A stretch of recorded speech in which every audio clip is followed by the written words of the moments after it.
You too. What's going on? It's your boy, Mr. REI Capo, the Trap Check-In. And today we have a very special guest, Mr. Pastor Evans.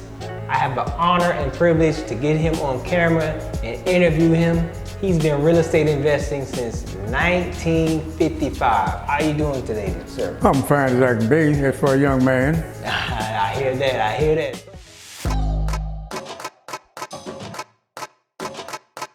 We got this project done in 2.5 weeks. YouTube was good. It's definitely. Having a blast. We giving y'all great content. Are y'all not entertained? A lot of people don't know locally here in Palm Beach County, you have a big church over on 37th Street in Riviera Beach. Well, it used to be 37th Street. It's H.C. Evans Street now. Okay, so 1290 H.C. Evans Street. And you know, I pastored that church 52 years. Okay. I retired as pastor in 2014. Oh, but I'm still here. You have a church that's yours, that's on your street, named after you. Well, let me correct you. I have a church. It's the Lord's Church. Because we have a new pastor now, and I'm still there. Okay. But he's the pastor. I pastored 52 years there, but thank God I'm still on salary. That makes a big difference. Okay. So we're here at one of your investment properties. You gave me the privilege to come over here and interview you, and we're here in the field. And I just want to get your story out. I feel like you have a very incredible story. I feel you're unmatched when it comes to the real estate game in South Florida. So I want to start from the beginning. When did you buy your first investment property? I actually purchased my first property in 1955. Y'all hear that? It's 1955. Okay. There was an old black preacher. Yes, sir. When I came down from Marion County, I was about 23 years old, and I came down from Marion County, and I was a young preacher. So I became a member of his church. And he said, "Boy, come on ride with me," and took me out to Possum Heights in Riviera Beach. Okay. And he showed me a whole corner, 10,000 square feet lot. Okay. And sold it to me. The whole price was $3,000. Wow. But you know, $3,000 then was like $100,000 now. Yeah, it's inflation, yep. Yeah. So I said, "Well, Pastor, how am I going to pay for it?" Yes, sir. He said, "Oh, just give me $10 down. And bring $1 a week when you come to church." And that's how I purchased that property in 1955. That's incredible. So you put $10 down on a $3,000 property, and he pretty much gave you seller financing. Right, exactly. Okay. And you was paying him $1 a week. Well, let me just tell you a little more about that, because okay. it's even better than seller financing. Yes. He financed the $3,000. Okay. Let me pay $10 down, $1 a week. 6 months later, he took me to Atlantic National Bank in West Palm Beach. Okay. It was existing then. Okay. And he went up on the second floor, and then he said to the man behind the desk, Yes. "Let this man have $8,000. Yes. The man said, "Who is he?" He said, "Don't worry about who he is. You know who I am. I'm signing." He co-signed for $8,000. I paid him his $3,000 of $8,000, took the $5,000, built my first building on the property. Wow. So if I'm understanding that correctly, y'all just walked into the bank randomly. Yep. He co-signed, he said, "Hey, give him a loan," which was you, and they gave you an $8,000 loan. He got the rest of his money, and you took that $5,000 and built on that 10,000 square foot lot. That's right. Incredible. That's amazing. Well, you know, then I was a mechanic. Okay, you started out as a mechanic. And I was painting cars and auto repair, tire recapping, whole lot of stuff. So I ran that station for about 20 years. Then I began renting it out. I became a pastor when I lived in 1961. Okay. And actually, the property that we're talking about, I just sold it about 2 years ago. Okay, so that same property you got in 1955, you sold it 2 years ago. I sold it about 2 years ago. Wow, so that means you owned it almost 67 years. That's correct. That's a whole lifetime. That's incredible. So let me ask you, what originally back in the 50s, you know, this is a very different time. The world was different. What sparked your interest to get into, you know, real estate, buying properties and building homes? What originally made you want to get into that business? Well, I tell you again, this same Reverend Possum motivated me. Okay. After buying this one piece of property, he had a company called Watson lived on 15th Street. He had a big company. You wouldn't remember that. Okay. And they moved old houses out to Riviera Beach. Okay. So he purchased a lot of those houses. Okay. And a lot of those houses was in the runway of the airport, coming down to the airport. Okay. And they were giving the houses away. Okay. So he took the houses, paid Watkins to move them to Riviera Beach. I bought 3 of those from him. Oh, really? Okay. Yeah, nothing down. Okay. Okay. And of course, I fixed them up, and then I paid him extra money, and then I sold them. Okay. Okay. So he motivated me. Okay, I was going to get into the housing business. Mr. Passer Parsons, he was the original person who kind of introduced you into everything in the 50s. Reverend Jake Possum. J. Parsons. He introduced me to housing. In fact, Reverend Possum actually owned almost all of the land west of Riviera Beach, which was incorporated at that time. Okay. All back where Bethune Elementary School, yes. And you know, Avenue, back in that area, Avenue U and back was county. Okay. It was not part of the city. Later years, the city incorporated it into the city. It wasn't even Riviera Beach. No, it wasn't Riviera Beach. It wasn't created then. Man. Palm Beach County. And then later years, Riviera Beach incorporated it, okay. And then they put sewer lines down the street. Yeah. Okay. And then we had to pay $3,000 per lot. Okay. Okay. To get the sewer system. That was a lot of money back in the 60s. Yeah. Well, we paid about $10 down and maybe $20 a month to pay for the sewer. We didn't pay for it cash. Man, that's incredible. Okay, so my next question: what was it like being a young black man in the civil rights era, going around buying properties? You know, you showing up. You know, it was like I said, the world was different. We had turbulent times. Martin Luther King, John F. Kennedy was assassinated. Blacks were still in the Jim Crow era. What was it like? Well, you know, back in the 50s and 60s as well, there was a lot of still segregation. Okay. Black folks sort of had to stay in their place, so to speak. And the banks, a lot of the banks was redlining. And so that the same person that a minority couldn't get a loan where the majority could get loans. Okay. You know, so you had to have someone special to try to work with you on that, like Reverend Possum. Yes. Now back in the 60s, I met Malcolm Cunningham, who was a lawyer in West Palm Beach. Okay. His son is here now. Malcolm is gone. Okay. Malcolm introduced me to a man from Canada, a Jewish fellow, okay. by the name of D.A. Chenkin. And D.A. Chenkin then worked with me for 10 years okay. on providing funds. In fact, he was the one who put the first money up okay. to build that Ebony Motel on Old Dixie Highway, when the first black motel. Okay. And when I built my place on Avenue U, okay. there was a color drive-in theater next door they just put up, just for colored folks. That was right on Dixie? Well, that was on Possum Heights. Okay. The color drive-in theater was on Possum Heights. And the white drive-in okay. theater was up on 13th and Old Dixie. Okay, so black folk couldn't go up there to 13th and Old Dixie. Okay. They could go to the west side. Okay. And during that time, I couldn't, as a black person, yes, buy a house east of the railroad track in Riviera Beach. Wow, you couldn't at all? I couldn't buy one. All around where City Hall and yes. east of City Hall now, okay. all that was white.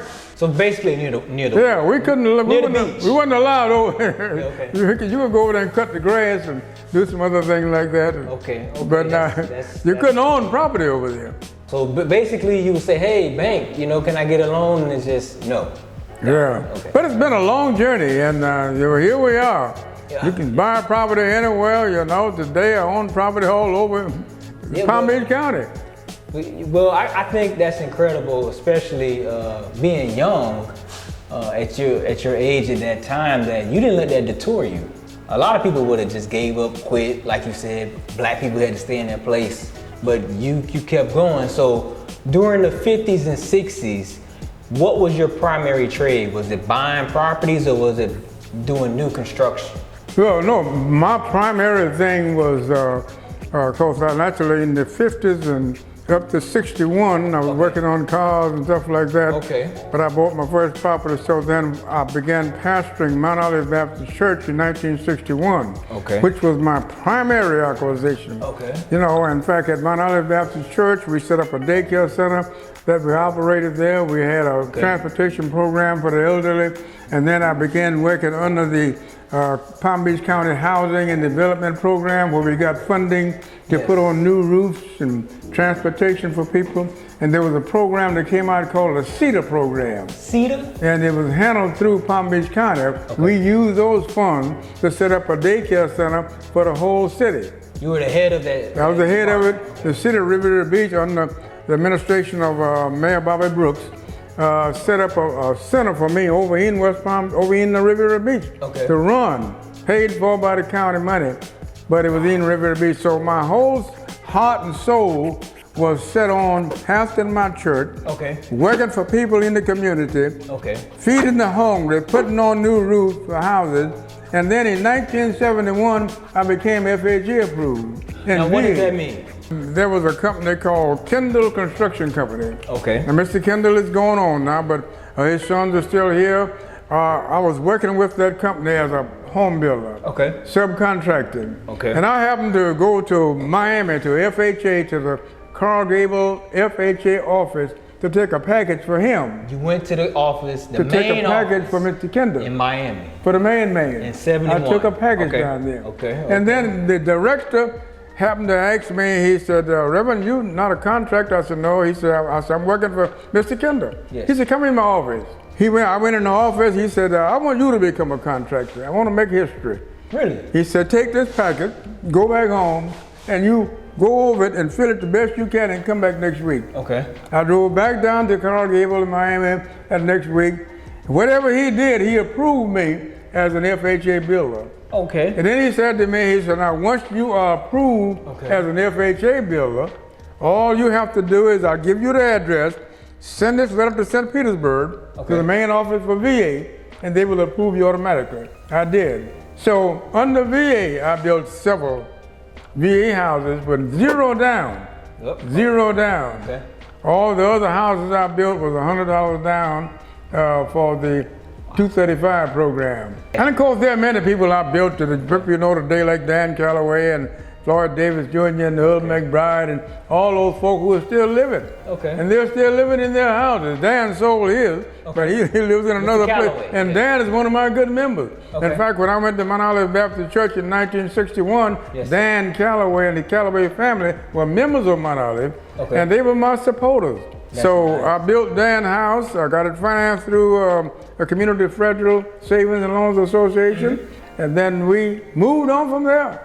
And then what I learned back in the 50s, that nothing happens just by itself. Okay. You got to make it happen. Well, you know, a lot of people sit back and they start a project. They begin to work on something they want to make happen. Yes, sir. And they go back and go to bed and take a cruise and they wait for it to happen. It's not going to happen. Okay. You know, I mean, anything that happens, you got to make it, you got to work at it. And make it happen. And all my life, I've just made things happen. Okay. Right now, this house we're sitting in now, I purchased it, you know, about 4 or 5 months ago. Okay. It was a terrible condition. Okay. Look at it now. Yes, nice. Yeah, looks like a new house. It's still an old house, but it looks like a new house. Yes, sir. Amen. So you've got to create, and I tell people a lot of times, I know I'm not the Lord. The only creator, real creator is the Lord. Yes, sir. But He is the creator. Okay. I am a creator. Create things. I like that. Make it happen. There you go. Y'all hear it. You gotta get out there and make it happen. So you're moving around. It sounds like you were doing some philanthropy work early in the 60s. In the 70s, you got FHA approved and you became a general contractor. Right, now the advantage of being FHA approved is that you could get FHA funding for the low-income homeowners. Yes. So then they had participating mortgage companies Okay. who would work directly with FHA. So you would take the plans, have them drawn up, Okay. and it has to meet FHA specification. Yes, sir. Take them into the company, and they would approve them. Then they would give you a letter of approval. They didn't give you the money. Okay. See, FHA didn't actually loan the money. The bank that participated loaned the money. Okay. Based on the letter from FHA. FHA just backed the loan, basically. They approved the loan. Yes. Okay. Once you got FHA approved and you went down to Miami, is that when you started building? That's when I began to build a lot of houses. I bought 15 lots from, I don't know if you remember, because you're too young to remember Senator Phil Lewis, the Mission Company, and the office is still over there by, Okay. it used to be my First Marine Bank, but I guess, I don't know what it is. I think it's BB&T. Yep, there's now over there on 20th and Broadway. Okay. It used to be First Marine Bank, and Phil Lewis office was right across the street. Phil Lewis had those lots in Monroe Heights. Okay. I was talking, he was a good friend. We used to go to breakfast together and everything. The man was a multi-billionaire, Okay. third richest man in the world at one point. And then Phil Lewis said, Reverend, I got those lots in Monroe Heights. I want to sell you. Yep, okay. So I said, well, I went to you. He said, well, I can leave you have them for $500 a piece. Oh. And he said, but you give me $1 down, and then you pay me when you get your draws from the bank for your building.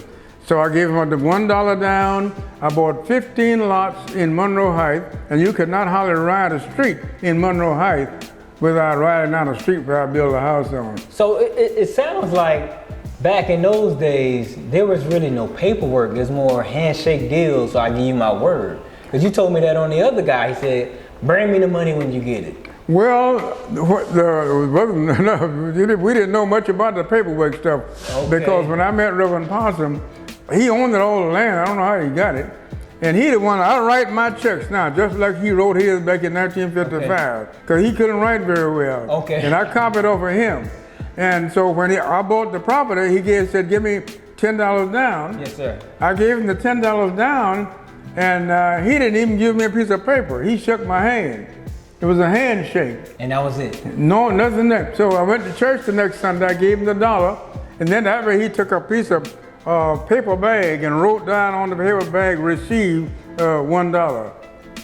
On the paper. He didn't have a receipt book. So, I mean, back in the day, you know. Yeah, it was different. See how times have changed? Wasn't no such thing as no computer, and no iPhone, and all this kind of stuff, you know. I think that's amazing. Yeah, no, it's amazing what Yes, God sir. can do, I can tell you. That's beautiful. I mean, that just goes to show how much you had to have a great character and loyalty and trust in those days. Because now you try to, if I go Joe Schmo, say, oh yeah, I'm gonna give you $100. I ain't gonna never see Mr. Joe Schmo ever again. He's just gonna be going with the wind. But not back in those days, you guys operated with a lot more integrity because it was all about shaking hands. Yeah, it was all about And trust. doing deals that way. Shaking hands. I mean, usually back there, you know, I mean, people's word meant something. There you go. But now, you know, and I just got through talking to someone a while ago about this word. They promised to bring me some money. Want to buy a house. Now they're going to call me and say, well, you know, I'm trying to read. I said, well, don't. I said, don't say it, bro. So your word used to mean something. Okay. Couple more questions, then we're gonna wrap up. So I'm assuming through the 70s, 80s, and 90s, you was just doing contractor work and building homes and lots. Once you started, you got those first lots in Monroe Heights. Yeah, in the 70s, 80s, and 90s, I was building new homes. Okay. And it took about 3 to 4 months to complete a new home. Okay. There were times I had as many as 5 going up at one time. Because what I would do, like I bought the 15 lots, Yes, sir. I would not have my contractor start one house. I would do 4 footings at a time. Okay. It was less money to get a Ranker concrete company. They used to be up on Lake Park. And went up in Sims. They hauled most of my concrete. They would bring it out and they would pour footings at 4 or 5 footings one time. Wow. And I never forget, I had Whitlow and Carey and Sanford Jarrett and those guys who were building for me back then those days. And it's amazing what you could get done back there. I mean, people just did things. I had a guy in my church. Yes, sir. I built my church now, Mount Olive Baptist Church, where I pastored 52 years for $56,000. I borrowed $58,000 from First Federal. Okay. Through Mr. Lee.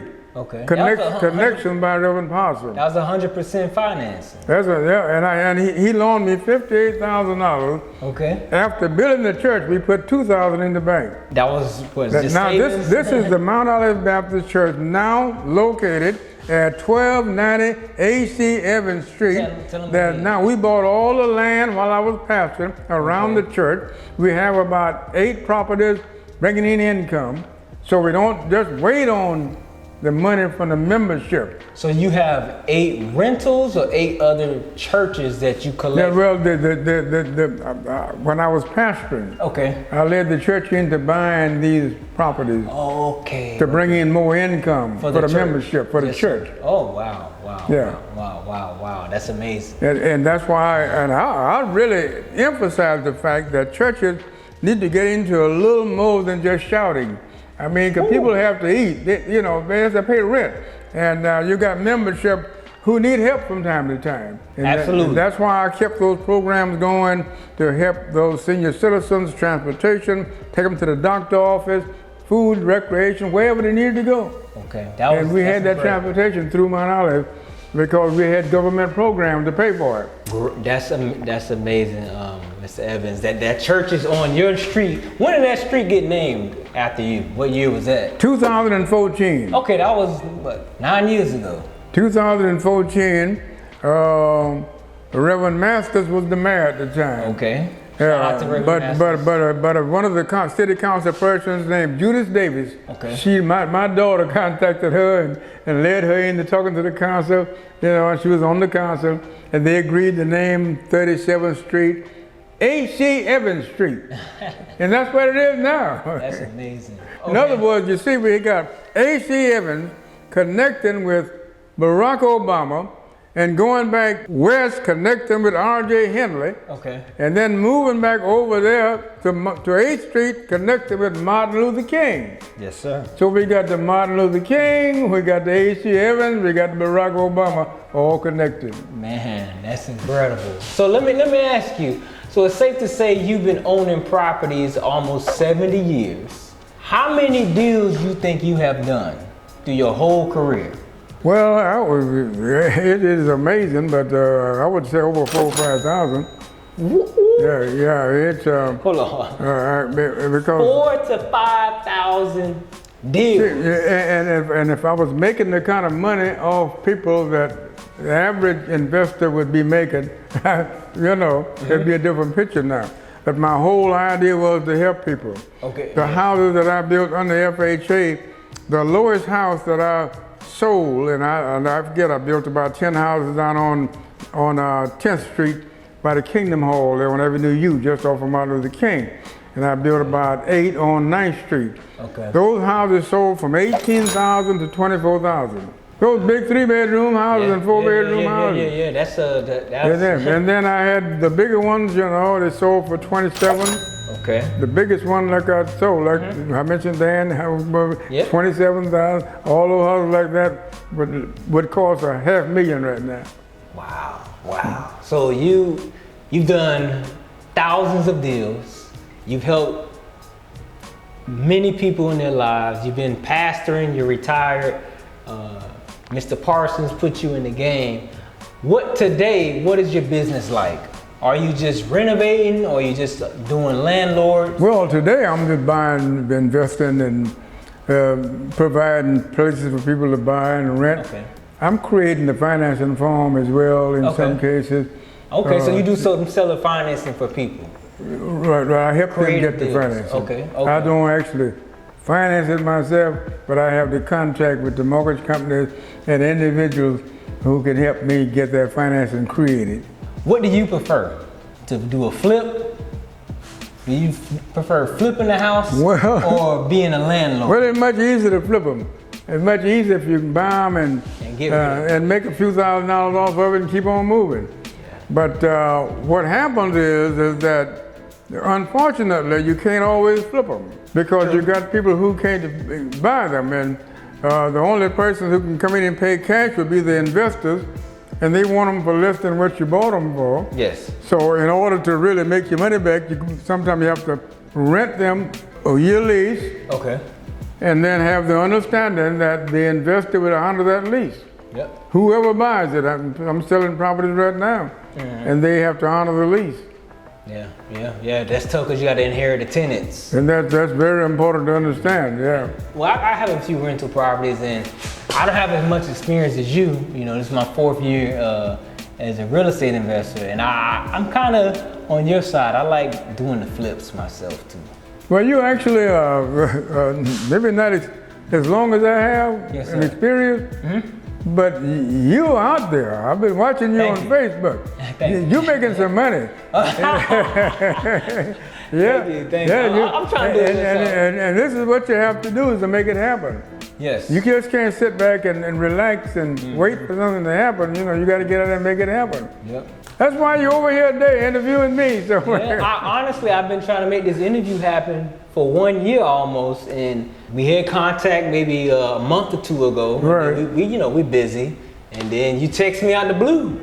I say, nope, we're gonna get it done this time. So I appreciate that. So to end the interview, for somebody that's inspiring out there, someone that's want to get into real estate, they want to quit their job, what advice would you give them to get started and Well, my first advice would be don't quit your job right away. Okay. I mean, you hold a job Okay. and keep the money coming in, That's but buy income. your first property. Okay. Because there are a whole lot of time after the job, they can fix the property up and work on it, maintain it, and then make sure you got enough income coming in on the properties you're purchasing. Yes, sir. Before you let the job go. Okay. Because the income got to keep coming. Because you need money.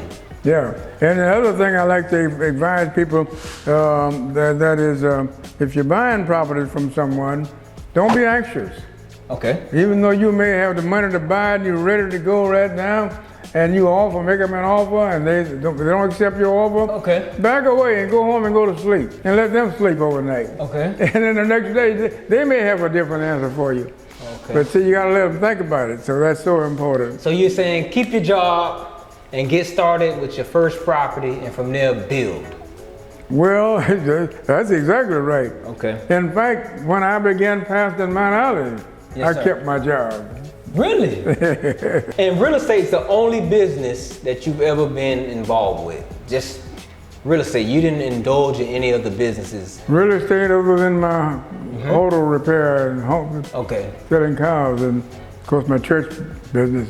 But So real yeah, estate is it. Yeah, real estate is it. You tunnel vision on real estate because a lot of people get confused and they venture off and they try to do too many things at once instead of just focusing on one thing, which is the real estate that's going to take them. But they won't. You don't know. We know real estate is the long game. It's not a quick game. No question. You got to be patient to make money. Yep, it's in it. So I'm here, and I'm getting a little younger every day. I got a birthday coming up, and so When's your birthday? my birthday is January. Oh, okay. But I'm heading toward 93, and just getting ready to make some moves. That's a true blessing, and I want to say thank you. You're welcome. For giving me your time today, Mr. Evans. It was an honor. I hope this interview inspires somebody. It's going to inspire somebody out there. Trust me, because what you've done is incredible. You're a pillar here locally in the community. A lot of people don't know about you, but I think this is definitely going to get out. I appreciate it, and the last thing I'd like to say is, you got to make it happen. You got to make it happen. Yeah. All right, so there we go, folks. Another video brought to you. Any comments, drop it down in the comment section. Like the video, share this video. Please share this video. Let's get this story out. Subscribe to our channel. Peace out.